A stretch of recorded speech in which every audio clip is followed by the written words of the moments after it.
Partiye Heremen Demokratik DBP pişti kongreye geçti carayekem civina endamên partiyê li dar xist. Hevseroka DBP'ya geçti Sebahat Tuncel rewşa Bakurê Kurdistanê û siyaseta AKP ku li ser Kurdan dimeşîne nirxand û got banga me vê carî ne ji bo AKP û dewleta Tirkiyeyê ku dev ji siyaseta xwe ya şer berde ye.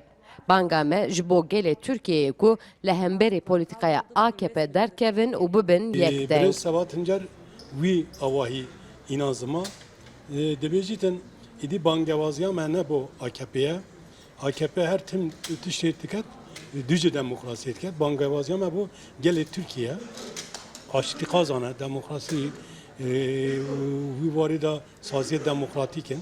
Evetîbî hemberî vê zilmê zorê mil bidin hev. istiyoruz. Halkı yönetime katmak istiyoruz. Hesap verir olmak istiyoruz ve Li gor siyasetmedaran çareserkirina pirsgirêka Kurdî ne bi girêdayî yek perçeyê Kurdistanê ye.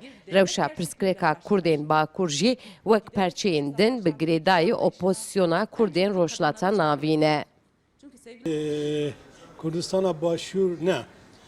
Çend pirsgirêkê Rojhilata Navîn hemî girêdanê pirsgirêka Kurd ya Rojhilata Navî ne. Pirsgirêka Kurd ya Rojhilata Navîn çi ye? Tiştekî nû avakirin e. Jiyanekî nû hevpar, demokratîk ji bo hemî kelan, hemî olan, hemî çandan jiyan e. Bu warê ekî pirsgirêka Kurd rêvrêbasî demokrasî da nê çareserkirin vê warê da hevparkirin em bêjin rêxistinekî hevpar û giştî her çar parçan çênebe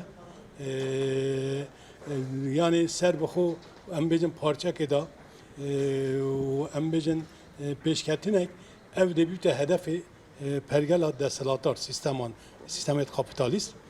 AKP hükümetinin bu politikaları nedeniyle aslında savaş... Civina partiyên Heremen Demokratik dibin postera Rebere Abdullah Öcalan de be endamên partiyê berdewam kir. Sevda Kaplan, NRT, Amet. Politikasına karşı yaşamı savunan